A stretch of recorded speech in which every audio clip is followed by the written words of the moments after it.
మనం పెడితే మాత్రం జీడీ ఎంట్రీ చేస్తున్నాం. 7 ఎఫ్ఐఆర్ ఇప్పటికి 7 ఎఫ్ఐఆర్ కాంగ్రెస్ గవర్నమెంట్ వచ్చినాక అనవసరమైన కేసులు అంటున్నాను. అది పనికి వస్తే ఆ పనికి రాకూడదు. 7 ఎఫ్ఐఆర్ అని మళ్ళీ ఇంకా 3 రెడీ చేస్తున్నాం. ఇవన్నీ ఎఫ్ఐఆర్ కావాలి. వాళ్ళని మనం అడిగితే మాత్రం జీడీ అంటున్నాం. సేమ్ మన ఫ్రమ్ ద బిగినింగ్ ఎమ్మెల్యే గారు ఎప్పుడైతే గెలిచారో అప్పటి నుండి సేమ్ మనం కంప్లైంట్స్ ఇచ్చిన ఏవైతే కంప్లైంట్స్ ఇచ్చినామో అవేమి విత్ ఇన్ 2-3 months లో మళ్ళీ ఏం చేసి కేసు క్లోజ్ చేసినామని మళ్ళీ మనకి రిటర్న్ మెసేజ్ మర్డర్లు చేస్తాం. మిమ్మల్ని 10 days లో మర్డర్లు చేస్తాం. మీ భార్యలకు తెల్లచీరలు కట్టిస్తాం. ఆ పరిస్థితి గెలిచిన తెల్లాలి అంటే అది ఏం కాలంటుంది అన్న phone number 12 o'clock phone phone లేకపోతే తిట్టడము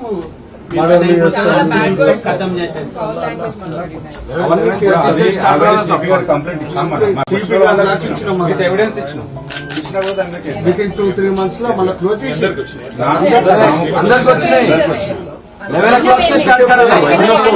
ఫోన్ నంబర్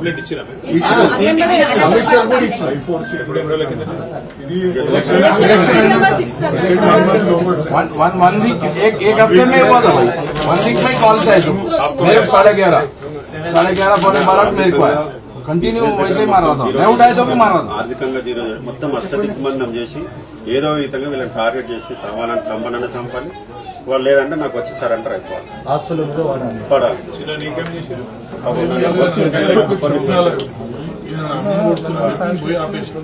ఆపితే ఆడ ఏమైందంటే అన్నను బాగా కొడుతూ మన ఇంటికి కొట్టినా కానీ నేనైతే కంప్లైంట్ చేయాలి. డైరెక్ట్ వాళ్ళ వార్నింగ్ ఇచ్చి నా మీద చేయబడ్డా నేనే కొద్దిగా ప్రసక్తి లేదు.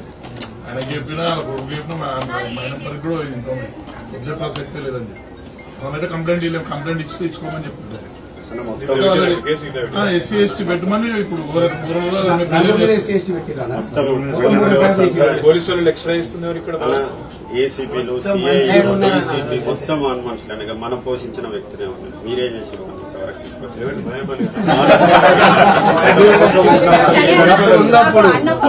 అన్న ఒక లాజిక్ ఏంటంటే 10 ఏళ్ళు వాడు మన గవర్నమెంట్ ఉన్నాడు. 10 ఏళ్ళు ఉన్నాడు.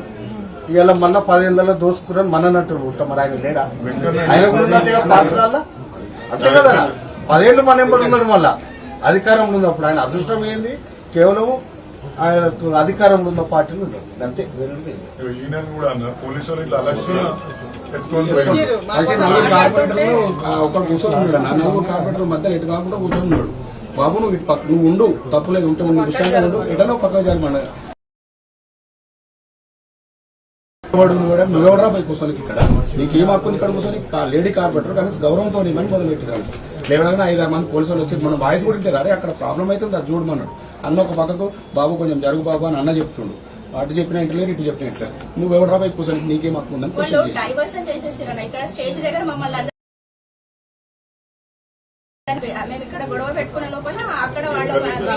చెక్కులు తీసుకుంటాం.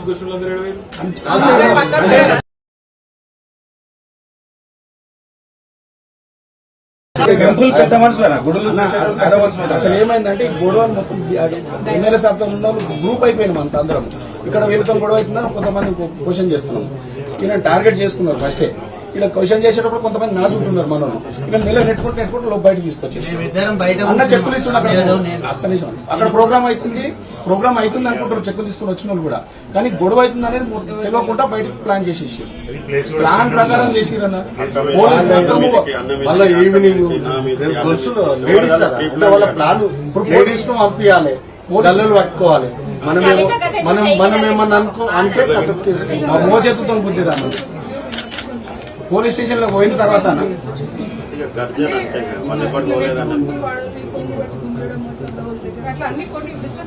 కాకపోతే అన్న చెప్తున్నారు జరుగుతూనే లేరు. కావాలని టార్గెట్ అయితే చేసినారు. పోలీస్ స్టేషన్ కంప్లైంట్ ఇద్దామని పోయినామన్నా. మనోళ్ళందరినేమో కొట్టి బయటకు వెళ్ళగొట్టేసారు. వాళ్ళని 100 మందిని తీసుకొచ్చి పోలీస్ స్టేషన్ గేట్లు తన్నుకొని లోపలికి వచ్చేస్తే కూడా వాళ్ళ మీద యాక్షన్ లేదు, ఒక మాట కూడా అంటలేదు. రామ్ యాదవ్ పనిచేస్తారు అక్కడ కూడా చంపేస్తాం యాక్చువల్లీ వీళ్ళేమో అన్న వెంబడే ఉన్నారు, వీళ్ళిద్దరేమో బయట ఉండిపోయారు. అట్లా ఈయన బతికిపోయిన వీళ్ళిద్దరికి అరెస్ట్ అంటే ముగ్గురు మీద మేము పోలేదు కదా, ఎట్లయినా తీర్చాలి. ఆయన కోపం అయితే అదే ఉందన్న. మళ్ళీ ఈవినింగ్ ఛాలెంజింగ్ లో ఉన్నారా, వస్తామని వచ్చారు మనకై మేమంతా రెడీ అయినాం, మేము కూడా 100 మంది రెడీ అయినాం. అన్నని ఏం చేసి చక్కగా నన్ను తీసుకొని నచ్చని పోలీస్ స్టేషన్ వేసారు. అన్నని రాకుండా అన్న ఇంట్లోనే అరెస్ట్ చేసారు, హౌస్ అరెస్ట్ చేసి కూర్చోబెట్టారు. వాళ్ళు వచ్చి షో చేసిపోయారు గంట. అన్నం కొడుతున్నాను పాపం వెనకకేంది. అదైతే నిజంగా చాలా ఘోరం. ఆయన మీద నీళ్ళు చల్లడం, వాటర్ బాటిల్ వేయడమే నాకు నచ్చలేదు. ఆయన పాపం మాకు సీట్ లేదని ఆయన కూడా కూర్చోలేదు ఆ రోజు. నేను చెప్తూనే ఉన్నా, మీరు కూర్చోండి అన్న, మేము నిలబడతామంటే అట్లా మమ్మల్ని కాపాడుకోవడంలోనే ఉన్నాడు. నువ్వు రామ్మా అన్న ఒక జరిగింది బ్యాడ్ ఇన్సిడెంటే కానీ కానీ టోటల్ కాంగ్రెస్ వరకు అయితే చరిత్ర క్లోజ్ అయింది. మల్కా అస్సలు టోటల్ గా ఒక్కటే రిక్వెస్ట్, ఒక్క దగ్గర కాదు. ఇప్పుడు హరీష్ అన్న క్యాంప్ హౌస్ మీద పోయి అక్కడ గెలిచి మళ్ళీ చేసింది ఎవరు అట్లా కాదు. ఇక్కడ డైలాగ్ గారు పెట్రోల్ పోసి కాల పెడతా. పోలీసులు ఎంత ఎంత ఎంత ఎట్లా మారిపోయారంటే అసలు దాని ఏమంటారు, దాన్ని గుమాస్తాల కంటే అధ్వానంగా మారిపోయారు. గుమాస్తాలు కూడా కాదు, బానిసలుగా మారిపోయారు, కట్టు బానిసలు అంత నికృష్టంగా పనిచేస్తున్నారు. వాడు నేను పెట్రోల్ పోసి కాల పెడతా అంటే కూడా కేసు పెట్టారు. నాకు అర్థం కాదు. ఇంకా పోరడు కూడా రీట్వీట్ కొడితే వాడి మీద కేసు శశిధర్ గౌడ్ అనే పిల్లగాడు ఇలా ఇంత ఓపెన్ గా చంపేస్తాను ఒక ఎమ్మెల్యే ఒక మాజీ మంత్రిని అంటే కేసు కాదు. ఇది రాష్ట్రం, ఇది పోలీసులు. అందుకే నేనేమంటా అంటే ఒక్కొక్కరి పేరు రాసుకోండి. ఏసీపీలు, డీసీపీలు, సిఐలు, ఎస్ఐలు ఎవడెవడైతే బాగా ఎగురుతారో ప్రామిస్ చేస్తున్నాం మీకు. నేను కేసీఆర్ చెప్పినా నేను నెక్స్ట్ టైం ఇక్కడ నేనైతే మంచోని కాదు. మీరు దయచేసి ఒకటి రిక్వెస్ట్, హిమ్మత్ కోల్పోకూడదు. మీకు మంచి ఎమ్మెల్యే ఉన్నాడు సార్.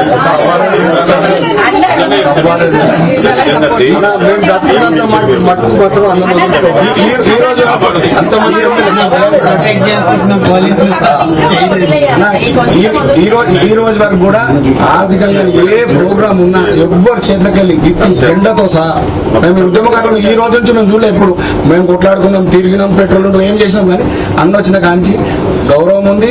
సేమ్ టైం ఆర్థికంగా కూడా ప్రతి చిన్న ప్రజలకు సౌలత హైదరాబాద్ చెత్త కుప్ప మీద పోయి కూర్చుని మోర్లో దిగినోడు రోజు మంచిగా చేస్తుండు. టైం కూడా ఇలా మల్కరి కాన్ఫరెన్స్కి ప్రతిపక్షంలో కూడా 1000 కోట్లు తీసుకొచ్చిన వ్యక్తి అన్న. ఒక 100 ఫీట్ రోడ్డు తీసుకొచ్చిండు, అదొక 800 కోట్లు. RUB AOC centre, RK Puram flyover. నా డివిజన్ లో మీకు ఎలక్షన్ ముందు చెప్తున్నాను రిజర్వ్ బ్యాంక్ అది మళ్ళీ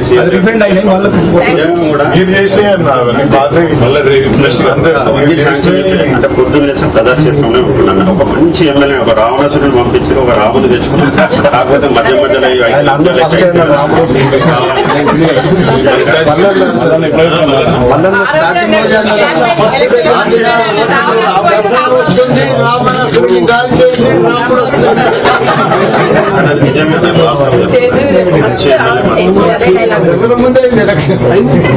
పొద్దున్న లేస్తే ప్రదర్శిస్తున్నాం సార్ ఆఫీస్ లో 12 వరకు. తర్వాత ఆఫీసర్ దగ్గరికి ఏ మీటింగ్ మొదలెడాను అన్నమా, కానీ ఏ ఎమ్మెల్యేని చూడలేదు. అది కూడా ప్రతిపక్షం నుండి. సాయం ఉన్నప్పుడు అందరితో ఇట్లా కలిసేటోడు ఉన్నాను. అందరు గుర్తు చేస్తారు పక్కపాటు. సాయం ఉన్నప్పుడు కొంతమంది అందరితో కలిసి ఇవాళ మంచి ఎమ్మెల్యే వచ్చింది మాకు మంచి ఎమ్మెల్యే వచ్చి మంచి కాపాడుబడి గుణగాలు రౌడీగాల సంగతి పార్టీగా మేము చూసుకుంటాం. ఇంకొకటి ఏంటంటే ఎక్కడైనా సరే ఇట్లా ఒకరి మీద దాడి అయితే వాళ్ళ మీద ఏమైనా ఇబ్బంది పెడితే అందరం పోవాలి. 500 మంది జమ కావాలి, పోవాలి. మనం కూడా ధర్నా కూర్చోవాలి. ఇప్పుడు పోలీసు వాళ్ళ సంగతి నేను డీసీపీకి మాట్లాడితే పోయిన వాళ్ళు కలిసిన ఏమంటాడు చేస్తా అంతే, అంతకంటే బానిసలు తెల్లాలి. వాళ్ళే చెప్తారు మన టైం వస్తుంది కొద్దిగా ఒక సంవత్సరం కేజీఎఫ్ సంవత్సరం అనిపిస్తున్నాను మొత్తం పోలీసులను పెట్టి దాని గురించి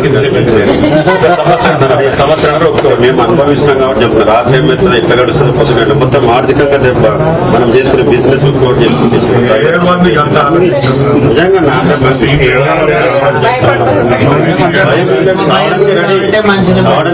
మా నెంబర్ పోనప్పుడే డిసైడ్ అయిపోయాడు ఖచ్చితంగా నాకు దెబ్బలు పడితే ఒక 5 పంచాయతీలు అయితే ఒక 10 కేసులు అయితే డిసైడ్. కానీ వాడు ఆర్థికంగా నా బిజినెస్ జోలికి వచ్చి క్లోజ్ చేసి ఎట్లంటే అష్టదిగ్బంధం చేసి మనిషికి వచ్చేస్తాడు.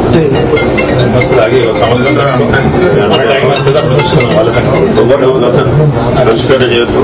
మాకు కరడు కట్టిన టీఆర్ఎస్ సిఐలను ఏసీపీలను డీసీపీలను కరడు కట్టిన కానిస్టేబుల్ కూడా మొన్నటి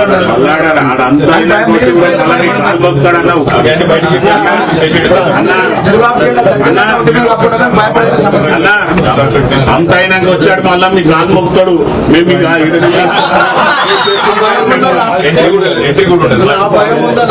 చాలా ఫేస్ చేసుకున్నాం అన్న.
భయపడితే రోజు వచ్చేది ఒక్కసారి రావాలి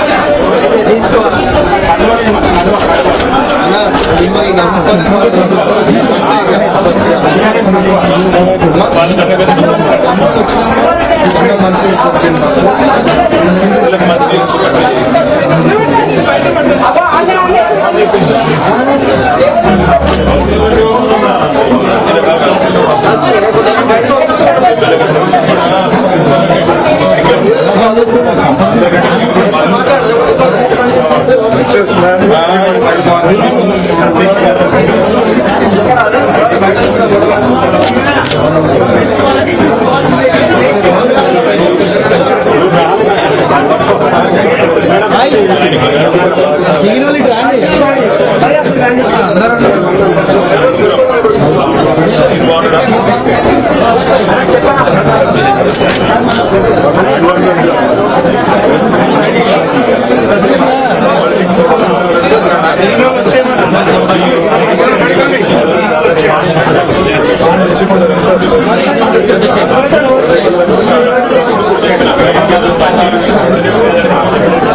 చెప్పు ఒక్క మాట అందరితో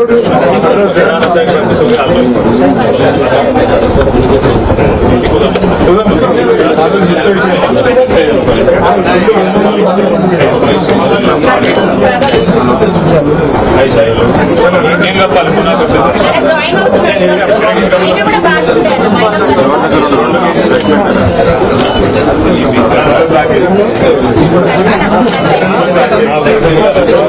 అందుకే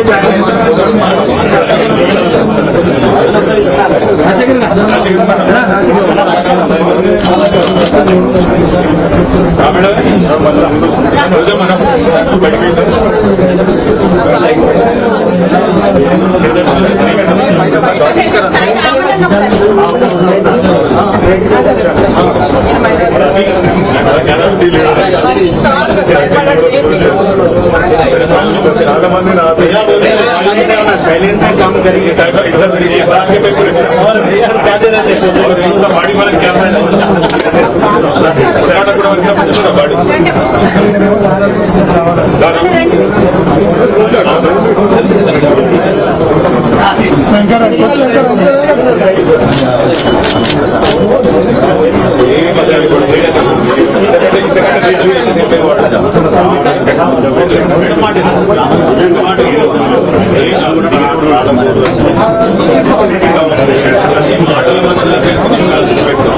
వారెంబడ బయటకు కూడా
జై తెలంగాణ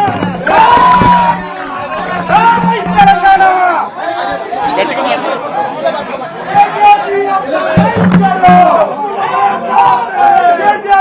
संघर्ष करो हमारा साथ है संघर्ष करो हम तुम्हारा साथ है जय रमना जय रमना जय रमना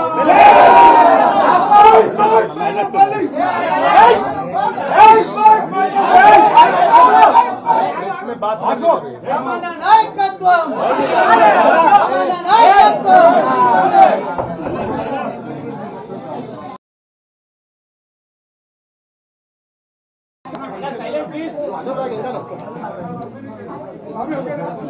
गाड़ी गौरव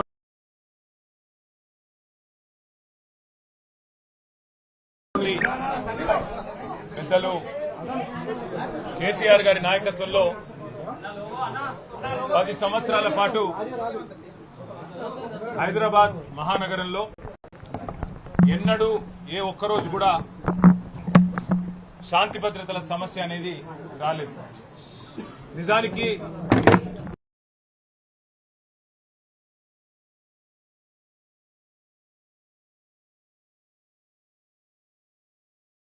హిందూ ముస్లిం పంచాయతీలైతే అని నక్సలైట్లు చెలరేగిపోతారని రకరకాలుగా ఆ రోజు తెలంగాణ రాష్ట్రం ఏర్పడక ముందు మరి చాలా మంది చాలా రకాలుగా రాష్ట్రం ఏర్పడొద్దని చెప్పి ప్రయత్నాలు చేసిన విషయం కూడా మీకు తెలుసు. శాంతి భద్రతల సమస్య హైదరాబాద్ లాంటి మహానగరంలో తలెత్తుతుందని చెప్పి కూడా చాలా వక్రభాష్యాలు చెప్పిన విషయం కూడా మీకు తెలుసు. కానీ 9.5 సంవత్సరాలు ఒక్కటంటే ఒక్క రోజు కూడా కర్ఫ్యూ పెట్టాల్సిన అవసరం లేకుండా ఒక్కటంటే ఒక్కటి కూడా మరి గూండాగర్దీ కానీ చిల్లర రౌడీ షీటర్లు వాళ్ళ దురాగతాలు కానీ ఇట్లాంటివేవీ కూడా లేకుండా 9.5-10 ఏళ్ల పాటు ప్రశాంతమైన వాతావరణంలో హైదరాబాద్ మహానగరం మరి కేసీఆర్ గారి నాయకత్వంలో ముందుకు పోయింది. అభివృద్ధి బాటలో భారతదేశానికి ఆదర్శంగా నిలబడ్డ విషయం కూడా మీకు తెలుసు. ఈ అభివృద్ధిని ఈ శాంతి భద్రతల పరిరక్షణను హర్షించిన ప్రజలు హైదరాబాద్ ప్రజలు ఏవైతే ఇక్కడ మంచి సౌలతులు శాంతి భద్రతలు వారికి కేసీఆర్ నాయకత్వంలో అందినాయో అవన్నీ చూసిన తర్వాతనే అటు 2018లో కానీ 2023లో కానీ 2 శాసనసభ ఎన్నికల్లో ఏకపక్షమైన మరి విజయాన్ని కేసీఆర్ గారికి వారి శిష్యులు మా అందరికీ కూడా అందజేయడం జరిగింది. అట్లాగే చరిత్రలో ఎన్నడూ లేని విధంగా 2015 జీహెచ్ఎంసీలో ఆనాడు కార్పొరేషన్ ఎన్నికల్లో 99 సీట్లు సాధించి ఒక కొత్త రికార్డు నమోదు చేసినాం. మళ్ళీ రెండవసారి కూడా 2020 సంవత్సరంలో తిరిగి మళ్లీ గులాబీ జెండానే ఏకపక్షంగా గెలిచి హైదరాబాద్ మీద తనకున్న పట్టును రుజువు చేసుకున్న విషయాన్ని కూడా నేను గుర్తు చేస్తా ఉన్నా. కానీ హైదరాబాద్ లో ఒక్క సీటు రాలేదనే కోపంతో హైదరాబాద్ ప్రజల మీద పగబట్టి వాతావరణాన్ని చెడగొట్టైనా సరే మరి ఇక్కడ ఉండే నాయకులను ఇక్కడ ఉండే మా సోదరులను రెచ్చగొట్టి అవసరమైతే శాంతి భద్రతల సమస్య సృష్టించైనా సరే ఈసారి గూండాగర్దీతోని చిల్లర రాజకీయంతోని గెలవాలనే ప్రయత్నం కాంగ్రెస్ పార్టీ చేస్తున్నట్టుగా కనబడతా ఉన్నది. నిజంగానే నిన్న మొన్న ఎవరు అంటే నేను నమ్మలేదు. హైదరాబాద్ లో పిచ్చి కుక్కలు పెరిగిపోయినాయి, కానీ ముఖ్యంగా మల్కాజ్గిరిలో పిచ్చి కుక్కలు బాగా పెరిగినట్టున్నాయి. లేకపోతే ఎవడన్నా మెడ మీద తలకాయనోడు గంటసేపు వచ్చి మల్కాజ్గిరి చివరస్తాల గుండగాలను వేసుకొచ్చి గంటసేపు ఇక్కడ ట్రాఫిక్ జామ్ చేస్తూ నేను ఇక్కడికి వచ్చినా నువ్వు రా అని చెప్పి బస్తీ మీద సవాల్ అని చెప్పి చిల్లర రాజకీయం చేస్తుంటే ఏం చేస్తున్నది పోలీస్ యంత్రాంగం అని నేను అడుగుతున్నా. మా ఎమ్మెల్యేలను అరెస్ట్ చేసుడు కాదు, మా నాయకులను హౌస్ అరెస్ట్ చేసుడు కాదు, ఏం చేస్తున్నారు మీరు ఈ గుండాగాళ్లకు నియంత్రించేందుకని నేను అడుగుతా ఉన్నా. ఇలా ఒకటే మాట నేను అనేది, అసలు ఏమి అధికారం ఉన్నది కాంగ్రెస్ పార్టీ నాయకులకు మల్కాజ్గిరిలో? ఇవాళ ఇక్కడ ఎమ్మెల్యే గారు బీఆర్ఎస్ పార్టీ నుంచి ఉన్నారు, గౌరవ కార్పొరేటర్లు ఉన్నారు, సబితా అనిల్ కిషోర్ గాని, మా సోదరి విజయశాంతి శ్రీనివాస్ రెడ్డి గాని, మా వాళ్ళందరూ ఉన్నారు. వాళ్ళందరూ ఏ ప్రోగ్రాంకు పోయినారు? దేవుడికి గుళ్లకు చెక్కులు ఇచ్చే కార్యక్రమానికి పోతే అది కూడా కావాల్సుకొని మీ అడ్డాల పెట్టుకొని ఆడ పిరికి పందలైన మీ అనుచరులను పెట్టి గుండగాలను పెట్టి మా వాళ్ళ మీద దాడి చేయించి ఏం చేయదలుచుకున్నారని నేను అడుగుతా ఉన్న కాంగ్రెస్ పార్టీ నాయకులను, ఈ చిల్లర గుండగాలను. ఒకటి గుర్తుపెట్టుకోండి, అధికారం ఎవడి అబ్బసొత్తు కాదు, అధికారం ఎవడికి శాశ్వతం కాదు. మళ్ళా మా టైం వస్తుంది. ఇవాళ కట్టు బానిసల్లాగా పనిచేస్తున్న అధికారులు ఎవరైతున్నారో నేను వాళ్ళకి చెప్తున్నా, ఇలా రాసి పెట్టుకోండి. రేపు మళ్ళా మా ప్రభుత్వం వచ్చినాక మిమ్మల్ని ఒక్కొక్కరిని ఏం చేయాలో రాసి పెట్టుకుంటున్నాం, చేసి చూపెడతామని చెప్పి కూడా నేను విజ్ఞప్తి చేస్తా ఉన్నా. మీరు కట్టు బానిసల్లాగా పనిచేసి ఇవాళ మా రాము యాదవ్ మీద 1 కాదు 2 కాదు 7 ఎఫ్ఐఆర్లు చేసిండ్రు. జగదీష్ గౌడ్ మీద చేసిండ్రు, చిన్న యాదవ్ మీద చేసిండ్రు, మా సబితమ్మ మీద, మా కార్పొరేటర్ గారి మీద దాడి చేసి ఇవాళ వారిని కూడా గాయపరిచింది. ఇదేనా రాజకీయం? ఇదేనా హైదరాబాద్ ప్రజలు కోరుకున్నది మీ నుంచి? మీకు దమ్ముంటే చేతనైతే మాకంటే ఎక్కువ అభివృద్ధి చేయండి, హైదరాబాద్ లో చేసి చూపెట్టి ప్రజల మనసు గెలవండి. అంతేగాని గూండగాల లెక్క మల్కాజ్గిరి చివరస్తాలో కూర్చుంటాం, వచ్చినాం ఇక రా నువ్వు కూడా అని బస్తీ మీద సవాలని చిల్లర రాజకీయం చేస్తే హైదరాబాద్ ప్రజలు ఎన్నటికీ కూడా హర్షించరు. అందులో ముఖ్యంగా మల్కాజ్గిరి చాలా మంది విద్యాధికులు, విద్యావంతులు దేశంలోని వివిధ ప్రాంతాల నుంచి ఇక్కడికి వచ్చి ఉద్యోగాల కోసం, మిలిటరీలో పనిచేయడం కోసం, ఇంకా వేరే మరి పరిశ్రమల్లో పనిచేయడం కోసం ఇక్కడ వచ్చి స్థిరపడ్డ వాళ్ళు లక్షల సంఖ్యలో ఉన్న ఈ ప్రాంతంలో ఈ చిల్లర రాజకీయం, గుండాగర్దీని ఎవరు కూడా సహించరు. అసలు ఎక్కడ ఉన్నది ఈ రాష్ట్రంలో శాంతి భద్రతలు? ఇక్కడ ఉండే ఒక ఎక్స్ఎమ్మెల్యే డైరెక్ట్ గా పోయి సిద్దిపేటలో మా మాజీ మంత్రి హరీష్ రావు గారి క్యాంపు కార్యాలయం మీద దాడి చేసి అక్కడ ఉండే బోర్డులు ధ్వంసం చేసి హరీష్ రావును పెట్రోల్ పోసి తగలబెడతా అని చెప్పి బహిరంగంగా కెమెరాల ముందు మాట్లాడితే కేసులు పెట్టలేని సన్నాసులు, పిరికి పందలు ఈ రాష్ట్ర పోలీసులు. మీరు ఏమో అనుకుంటున్నారు గాని పక్కాగా నేను చెప్తున్నా, రాసి పెట్టుకోండి. ఇవాళ శశిధర్ గౌడ్ అనే ఒక పిల్లగాడు రీట్వీట్ కొడితే ఆయన మీద కేసు పెట్టినరు, కానీ పెట్రోల్ పోసి తగలబెడతా అని కాంగ్రెస్ చిల్లర నాయకుడు మాట్లాడితే వాని మీద కేసు ఉండదు. ఇదేనా నీ పోలీసింగ్? ఇదేనా పోలీసులు నడవాల్సిన పద్ధతి? అధికార పార్టీకి తొత్తులుగా, కట్టు బానిసలుగా ఇదేనా పనిచేసే పద్ధతి అని నేను అడుగుతా ఉన్నా. ఇవాళ ఏకపక్షంగా లాగా పనిచేస్తున్నారో ఒక్కొక్కరిని ఏం చేస్తామో అధికారంలోకి వచ్చిన తర్వాత తప్పకుండా చేసి చూపెడతామని చెప్పి నేను విజ్ఞప్తి చేస్తున్నా. ఒక్క రాష్ట్రంలో ఒక ఐపీఎస్ అధికారి మరి చివరికి ఆ రాజీనామా చేసిపోయే పరిస్థితి వచ్చింది ఇట్లాగే వ్యవహారం చేస్తే. ఇవాళ మా సోదరులు, మా సోదరిమణులకు మొత్తం పార్టీ అండగా ఉన్నదని చెప్పేందుకే నేను కూడా ఇక్కడికి వచ్చిన. ఏ ఒక్కరి మీద ఒక చేయి పడ్డా, ఏ ఒక్కరి మీద దాడి జరిగినా మొత్తం రాష్ట్ర పార్టీ మొత్తం వస్తుంది. అందరం ఎమ్మెల్యేల మేము కూడా వదిలిపెట్టాం. ఆ తర్వాత జరిగే పరిణామాలకు ఈ రాష్ట్ర డీజీపీ, రాష్ట్ర ముఖ్యమంత్రి, రాష్ట్ర హోంమంత్రిగా ఉన్న వ్యక్తే బాధ్యత వహించాలని చెప్పి కూడా నేను హెచ్చరిస్తా ఉన్నా. ఇవాళ చిల్లర రాజకీయాలు చేసుడు కాదు, దమ్ముంటే మల్కాజ్గిరిలో పనిచేసి ఎలక్షన్లు వస్తాయి, వచ్చి చెప్పు ప్రజలకు ఏం చేసినామో చెప్పు. మేం చెప్తాం 10 ఏళ్లలో మేమేం చేసినాం, మీరేం చేసినరో దమ్ముంటే చెప్పండి. అంతేగాని ఈ చిల్లర రాజకీయంతో భయపెడతాం, బెదిరిస్తాం, గుండాగర్దితోనే నడిపిస్తాం అని ఎవడు అనుకున్నా, ఎవడైనా సరే, రేవంత్ రెడ్డి అయినా మన తొత్తులైనా సరే తప్పకుండా చెప్తా ఉన్నాం, దానికి తగ్గ ప్రతిఫలం అనుభవిస్తారు. ఇవాళ మా రాజశేఖర రెడ్డి గారు ఇక్కడ మంచిగా పనిచేస్తుంటే మీకు కళ్ళు మండుతున్నాయి, ఓర్వలేని తనం. ఆయన ఎంబడ కార్పొరేటర్లు ఇవాళ విస్తృతంగా తిరుగుతుంటే మీకు అర్థమైతలేదు. మీ ఎంబడ రాలేదు కాంగ్రెస్ పార్టీలకు అని చెప్పి ఈ రకంగా వ్యవహారం చేస్తా ఉన్నారు. వాళ్ళందరికీ మొత్తంగా పార్టీగా అండ కంప్లైంట్ చేస్తేనేమో ఎఫ్ఐఆర్ ఉండదు, కానీ ఎవరి మీదనైతే దాడి జరుగుతుందో మళ్ళీ వాళ్ళ మీదనే ఉల్టా కేసులు బనాయిస్తారు. ఇంతకంటే చిల్లర పోలీసింగ్ భారతదేశంలో ఎక్కడ లేదు అని చెప్పి కూడా నేను తెలియజేస్తా ఉన్నా. మేము తప్పకుండా డీజీపీని కలుస్తాం, శాసనసభలో కూడా కడిగి పారేస్తాం. దాంతో పాటు తప్పకుండా ఏ వేదికలో మరి అధికారుల దురాగతాలను ఎండగట్టాలో అక్కడ ఎండగడతాం. మర్చిపోవద్దు, పోలీసులు కూడా ఇవాళ రీట్వీట్ల కేసులు పెడుతుండ్రు, ఇవాళ దాడి ఎవరి మీద జరిగిందో వాళ్ళ మీదనే కేసులు పెడుతుండ్రు. రేపు ఇదే గతి మీకు కూడా తప్పదు. కాంగ్రెస్ నాయకులారా, కాంగ్రెస్ కార్యకర్తలారా యాది పెట్టుకోండి. తర్వాత బాధపడి లాభం లేదు. ఇప్పటికైనా ఒళ్ళు దగ్గర పెట్టుకోమని చెప్పి కోరుతూ మరి మా నాయకులందరినీ కూడా నేను ఒకటే కోరుతా ఉన్నా, మల్కాజ్గిరిలో మన పని మనం చేసుకుంటూ పోదాం. పిచ్చి కుక్కలు కొన్ని మరుగుతూనే ఉంటాయి, వాటిని పట్టించుకోవాల్సిన అవసరం లేదు, వాటిని పేరు పెట్టి పిలవాల్సిన అవసరం కూడా లేదు. పిచ్చి కుక్కలు గాడిదలు తిరుగుతూనే ఉంటాయి రోడ్ల మీద, పని లేక పొద్దుపోక. వాళ్ళని పట్టించుకునే కర్మ గాని, వాళ్ళని కనీసంగా గుర్తించాల్సిన కర్మ గాని మనకు లేదు. ప్రజలు ఎన్నుకున్న 50,000 ఓట్ల మెజారిటీతో గెలిచిన ఎమ్మెల్యే మీతోనున్నాడు, అట్లే గెలిచిన కార్పొరేటర్లు మీతోనున్నారు. ప్రజల ఆశీర్వాదం మీతోనుంది. మనం ఎవ్వనయ్యకు భయపడే అవసరం లేదు. తప్పకుండా మీకు మొత్తం పార్టీ ఏ సందర్భంలో ఏ పరీక్ష వచ్చినా అండగా ఉంటది. మళ్ళా ఎప్పుడు ఏ అవసరం ఉన్నా ఒక్క ఫోన్ కొడితే మేమందరం వస్తాం, మీకు అండగా ఉంటాం. ఎవరు అధైర్యపడద్దని చెప్పి కూడా మా జిల్లా పార్టీ ప్రెసిడెంట్ గారు ఉన్నారు, ఇంకా మా మల్లారెడ్డి గారు, ఇంకా మా మిగతా నాయకులందరూ కూడా వచ్చిన వాళ్లకు ధన్యవాదాలు చెప్తూ పేరు పేరున మా కార్యకర్తలకు, నాయకులకు కూడా మీరందరూ ఈ ప్రభుత్వం మీద పోరాటాన్ని యథావిధిగా ఇట్లే కొనసాగించాలని చెప్పి కూడా కోరుతూ జై తెలంగాణ.